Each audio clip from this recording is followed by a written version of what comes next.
ఆరుగాలాలు రైతన్నలు శ్రమించి పండించిన పంట అకాల వర్షానికి నేలపాలైంది.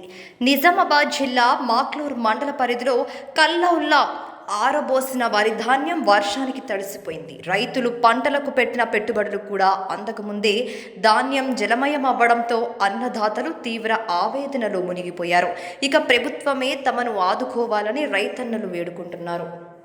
ఇక్కడ రైతులు రాత్రి మొత్తం అకాల వర్షం కురిచినందుకు రైతులు మొత్తం నష్టపోయారు. దీని గురించి వాళ్ళ వివరాలను అడిగి తెలుసుకున్నాం.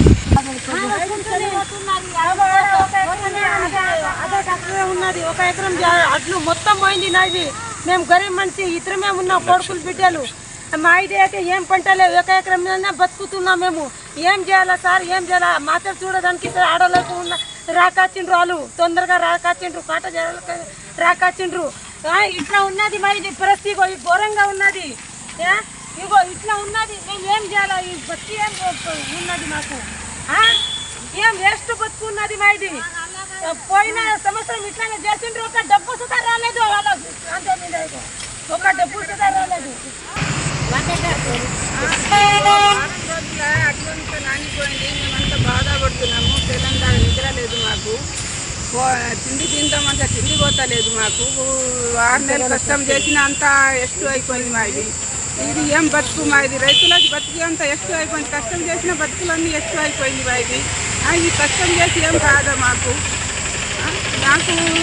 తిండి తిందామంటే తిండి పోతలేదు, నిద్ర వస్తలేదు మాకు. 6 నెలలు కష్టం చేసి అంత వడ్డీ పని పైసలు పెట్టి అంతా మేము కౌలు లెక్కని బతుకుతున్నాం. మేము అంతా నాశనం అయిపోయింది మా ఇది. మా బతుకు ఏమైపోయింది అంత. ఇది ఏం చేయాలా, ఎట్లా మేము అప్పు ఎట్లా తెరపాలా, మేము ఏం చేయాలా? మా ఘోరం బతుకు అయిపోయింది మా ఇది.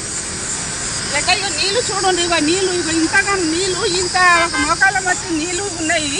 ఈ నీళ్ళకి వెళ్ళి అడ్డు ఎట్లా తీయాలా? మొరకలు వచ్చినాయి, అంత వాసన వస్తుంది అడ్డు అంతా. వారం రోజుల ఎండబెట్టి ఆచర చేసేటోళ్ళు రాస్తలేరు, ఉప్ప చేసేటోళ్ళు వస్తలేరు, కాట చేసేటోళ్ళు వస్తలేరు. ఇది ఎట్లా బతుకు? ఏం చేయాలి మేము? మా పరిస్థితి ఎట్లా అయిపోయింది? మా పరిస్థితి ఘోరంగా ఉన్నది. పోయింది. దీన్ని ట్రాక్టర్లో తీసుకుపోయి రహదారుల పైన ఆరబోచడం జరుగుతుంది. రైతులు ఇకనైనా ప్రభుత్వం ఇలా రైతుల ధాన్యాన్ని కొనుగోలు చేసి నష్టపరిహారం, వర్షానికి జరిగిన నష్టాన్ని ప్రభుత్వం రైతులను ఆదుకోవాలని రైతులు ఆవేదన చెందుతున్నారు.